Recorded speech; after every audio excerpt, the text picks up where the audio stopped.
Rev up your engines!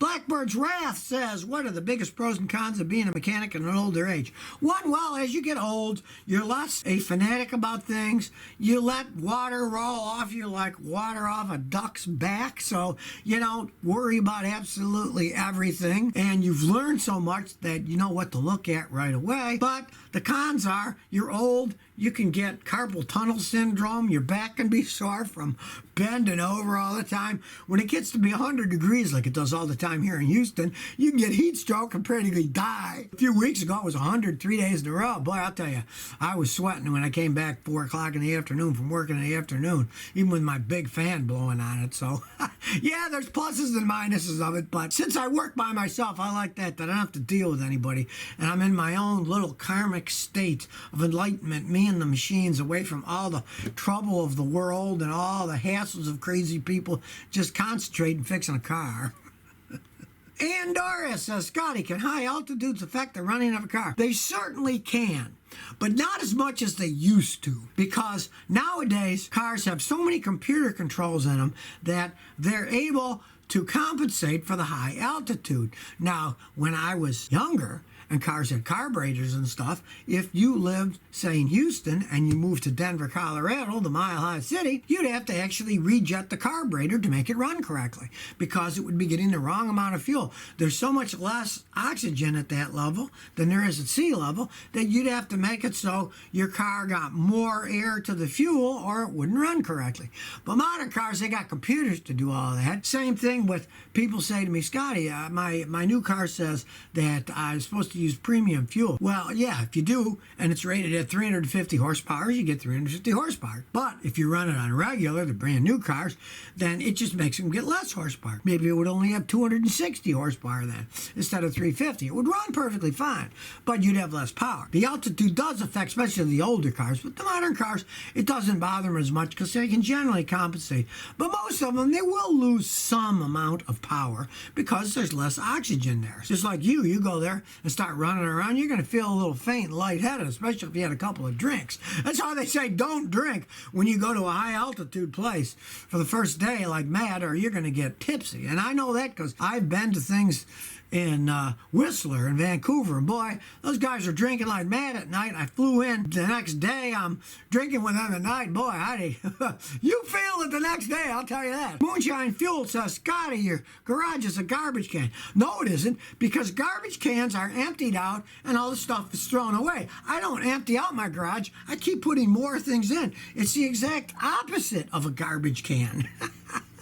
I got stuff in there that, hey, it's fun, because every once in a while I go through and, hey, look what I found. If you are a collector like me, you'd be surprised sometimes 20 years later somebody brings in a car and you got something right there that you wouldn't have had before. So don't put down people who have messy garages, because there's a lot of secret things hiding in there and you never know what you're going to come up on. Plus, what do they say? A clean garage is a sign of a dirty mind, you know? I'm not excessive compulsive, that's for sure.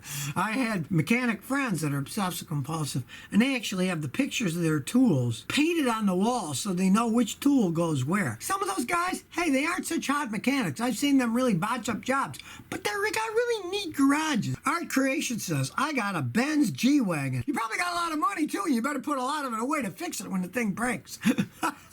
I remember when they had to import those things because they didn't even sell them in the United States. They do now. And of course, there were oil millionaires here in Houston that paid, $150,000, $200,000 to special import them and bring them in and have the Gladwagen around. You like it, have fun driving that thing around. I mean, it's an awful expensive vehicle, for driving around. But if you got that kind of money and you don't mind spending it, have fun riding around. But really, you should go out and get that 6-wheel drive one that they make if you really want something. And it's got a pickup bed, and you can really impress people with that. If you got, they start at $475,000 for the 6-wheel drive one that AMG makes for Mercedes. Dale Jr. Fan 62 says, is a 1995 MX-5 a good daily driver? If it's been taken care of, yes, because those were simple. Those Mazda Miatas were such simple vehicles, especially if it's a standard transmissions. Their automatic transmissions were garbage. They didn't have much acceleration. They broke as they aged. They weren't any fun anyway. If it's a standard transmission, it was taken care of. You can drive those things forever. I've had people buy those things used for $600 that were a standard transmission and sometimes drive them for 4 or 5 years. And yeah, they didn't paint them that well. Some of them, the paint peels off and the rag tops rip and shred. So make sure you got at least the hard top for it so you can leave that on if the rag top shreds on it, because you're going to pay more for the rag top probably you pay for the whole car. But they can be very fun cars and they can last quite some time. Michael Martin says, Scotty got an 017 Toyota Corolla, 53,000 miles with a CVT. Any advice to keep it running as long as possible? Yeah, don't listen to any of that garbage that they tell you about lifetime fluid. Change the fluid in that thing like every 50, 60,000 miles. You can learn how to do it yourself. It's not all that complicated. You could easily do it yourself, regardless of what any of these companies tell you. Fluid gets dirty. Dirty fluid is bad. And ask them what their warranty is. I believe in that thing, the warranty is only 60,000 miles anyways. So after 60,000 miles, any problems?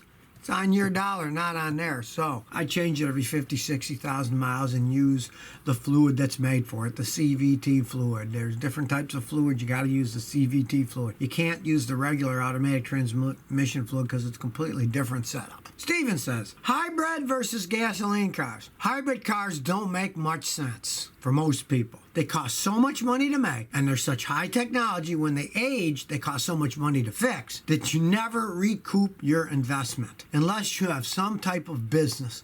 Let's say you're an Uber driver in Seattle. All right, in town, those things get fantastic gas mileage.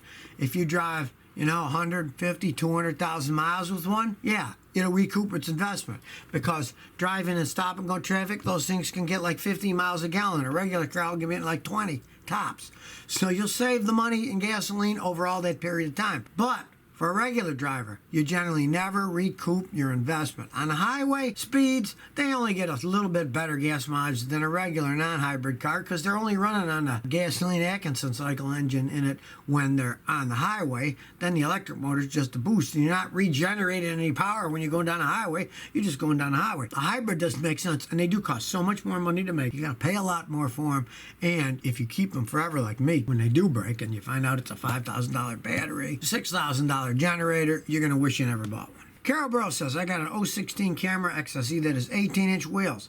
Can I use 17-inch rims and tires for winter? It's going to ride a little bit rougher because it was designed for the bigger wheels, but I'm assuming you're talking about putting snow tires on. It's not going to kill anything, It'll just handle slightly different. Your speedometer will give you the wrong reading, but it'll run okay, especially if you're just doing it for the winter and then summer going back to the regular tires. Winter tires, snow tires, if you live in a real snowy area and you want big snow tires on with aggressive tread, go ahead. At least like I say, your speedometer is going to be off. It'll ride a little bit different, but don't do it as a general thing to switch all your tires to that all the time because, it's not going to ride as well. It's not going to corner quite as well. The engineers spend a lot of time designing those things when they build them new that you shouldn't be going and changing it full time to a different size. Sylvia Frank says, we have nuclear-powered aircraft carriers and submarines. Why not nuclear automobiles?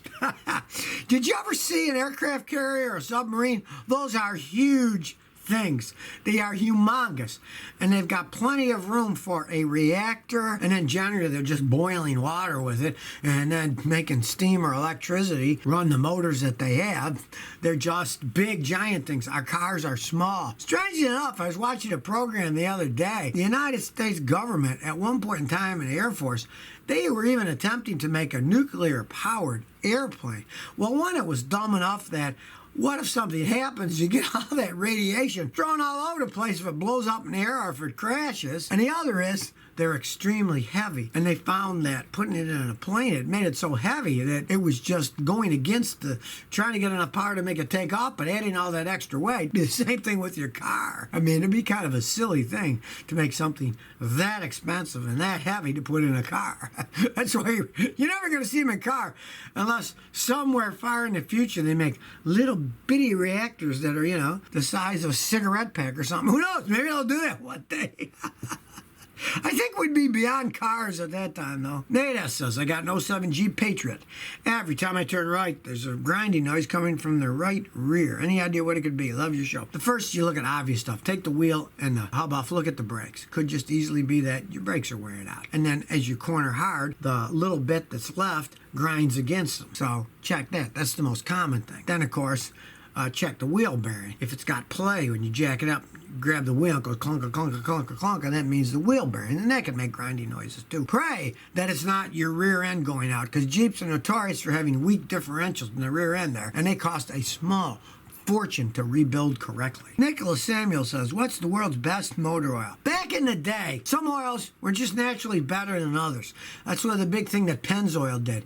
It was made from Pennsylvania crude, and that crude oil was a purer oil. Now, they're all purified, and they go through all kinds of chemical reactions and additives put into them. So, there's a ton of really good oils out there. I like Castrol, Mobil One's good. They all make decent oil because it's all changed by the engineers and the chemists to make it do what it's supposed to do. And May of 2020, they're coming out with a new oil that's made for the GDI ones. It's going to be like a 0W16 oil that's going to have its own special rating, and that will be the best oil that's out there. It's more how it was built and what additives they put in it than the stock oil that they put them in anymore. And once they come out with that, hey, they all have to meet the certain specifications that any oil that'll have that new 2020 certificate on will be a perfectly good oil to buy. Ballgruff says, Scotty, can a cat chew through a brake cable? If you're talking about the emergency brake cable, no way. That stuff has a sheath, and then there's a stainless steel cable in there. Whenever I cut them, it's even hard to cut them with my big old wire cutters. I generally use my air grinder that's got an air compressor on it. When I turn it, it spins at like 30,000 RPMs and has a carbide adhesive wheel that just cuts through it. And even then, it takes a little while to cut all the way through those cables. Those are thick cables. If anybody ever told you that their cat chewed through their emergency brake cable, there's no way. And a cat would have no reason to chew on that anyways. It's just steel. It wouldn't taste good to the cat. Andy Thompson says, Scotty, how do you adjust where the wiper arms sit in the down position? All right, generally that means that they slipped. So what you do is, there's usually a cover on the wiper arms. You pull that off. You see there's a big nut there. You unscrew the nut, and then you pry the wipers off. Then what you do is turn your wipers on and turn them off without the blades on it. And then when you turn them off, they're in the park position. Then you can reset where you put them on and tighten them up, because those are all ridged, and you can put them on the right ridge then once it's shut off, and then they'll work correctly. It's a real simple thing. I've done that so many times in the past. And if you got wipers that aren't working at all, a lot of times the nuts just loosen. You just turn it on, turn them off, and when it's off, just tighten the nuts off, and usually they go back to working. It's a very simple thing that anybody can do. Now, you pray that works, because if it doesn't, that means that the linkage inside is bent. Then you got to buy the linkage, and they're expensive, and it's a pain in the butt. You got to take all that dash apart. It can be a real mess, especially on an old car where things start breaking when you start taking that old metal and plastic stuff apart.